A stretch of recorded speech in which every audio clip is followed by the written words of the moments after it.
Here's the brief news from the world over this week.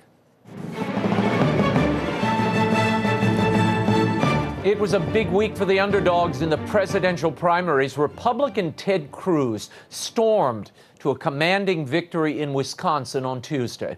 Cruz told cheering supporters at a victory rally that the win was a turning point. Here in Wisconsin, a state that just 3 weeks ago the media had written off. 3 weeks ago, the media said Wisconsin was a perfect state for Donald Trump.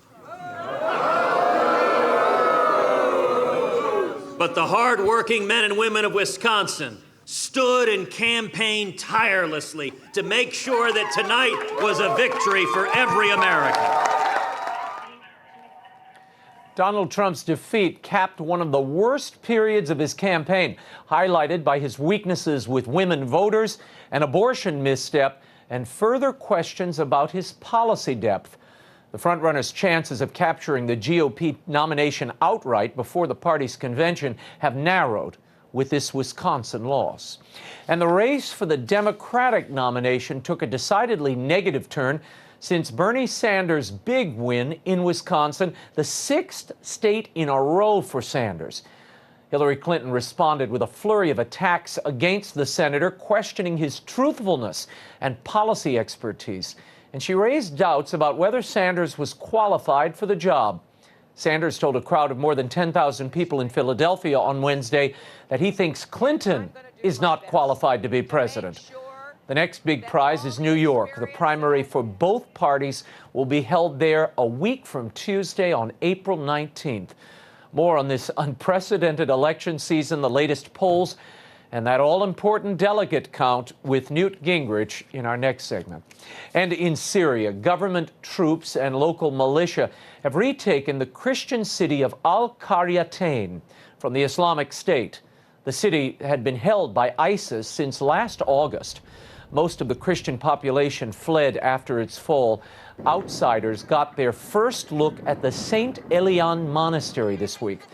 The Assyrian church, which dates back more than 1,500 years, has been mostly destroyed by ISIS bulldozers. Some of the walls were still standing, and much of it has been severely desecrated.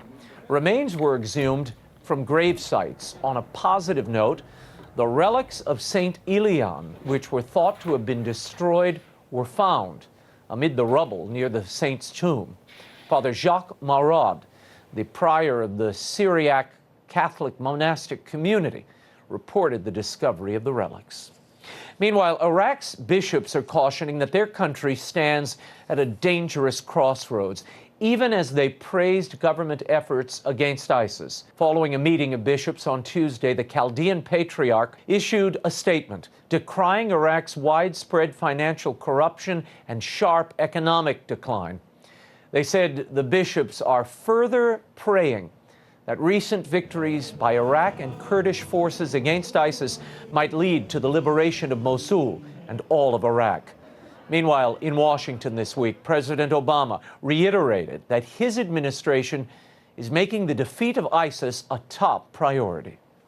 To make sure that we're accelerating the campaign against ISIL in Syria, in Iraq, and we continue to take on their leadership, their financial networks, their infrastructure. We are going to squeeze them, and we will defeat them.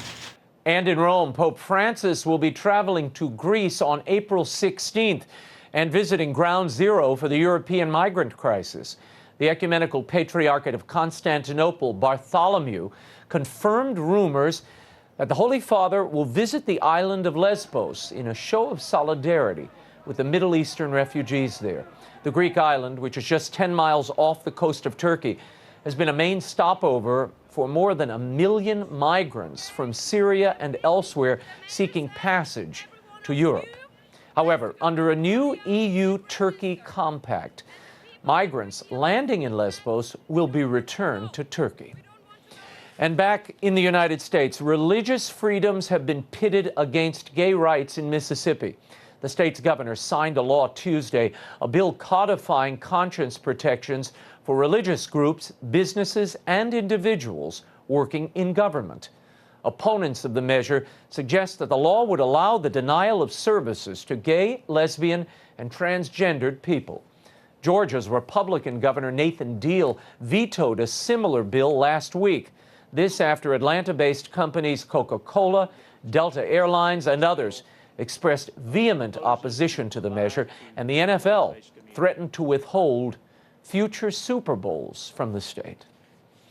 And this past week, the Obama administration announced that the abortion drug regimen RU-486 may now be used in the first 10 weeks of pregnancy. That's 3 weeks more than the previous Food and Drug Administration guidelines of 7 weeks. The use of RU-486 accounts for 22% of the more than 1 million abortions performed in the U.S. annually.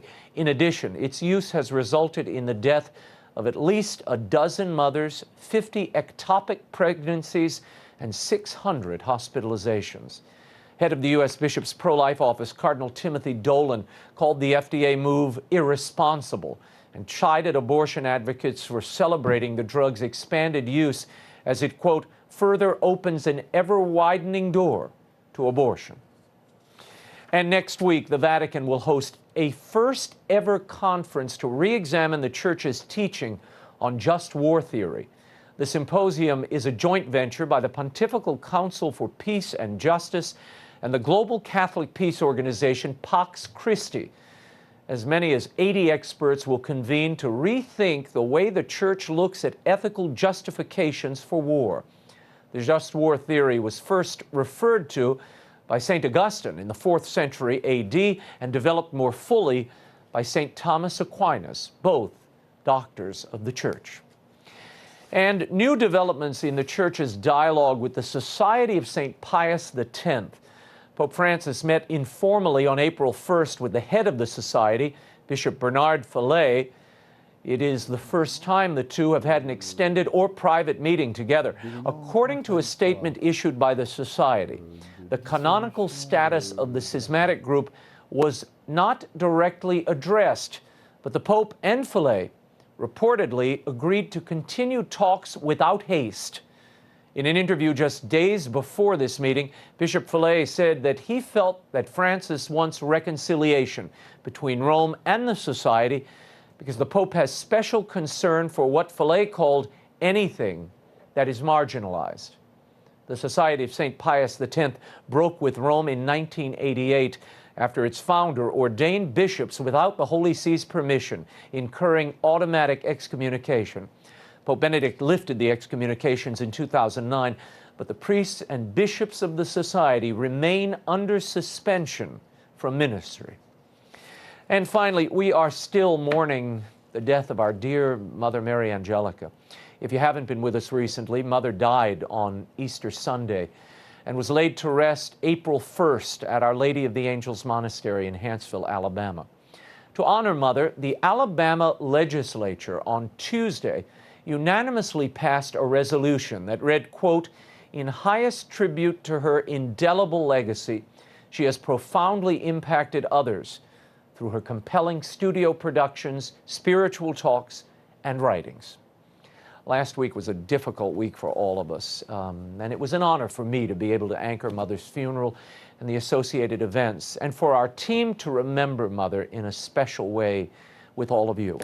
And I'm very pleased to announce the coming release of the final Mother Angelica book, the sequel to my biography of Mother. It's called Mother Angelica, Her Grand Silence, The Last Years and Living Legacy. It picks up where the biography left off and chronicles Mother's last pain-inflected 15 years. It's a very moving book and maybe my most personal. There's also some real news there. Mother Angelica, Her Grand Silence is available for pre-order now at the EWTN Religious Catalog, Amazon, Barnes & Noble, wherever books are sold. And the Will Wilder book tour rolls on. I'll be in Los Angeles, California at the LA Times Festival of Books at the University of Southern California this Saturday, April 9th. I'm signing books at the Random House booth at 3 a.m. or 3 p.m., not 3 a.m., and speaking at the YA stage at 4:30 p.m. And for those of you in the San Francisco Bay Area, I will be at St. Isidore's in Danville at 7 p.m. on Tuesday, April 12th. I hope you'll come see me, get a copy of Will Wilder, The Relic of Perilous Falls. I may even sign it for you. Can't wait to see you all. Go to RaymondArroyo.com for all the details, and let me know what you think of the book. Write me at Raymond@RaymondArroyo.com.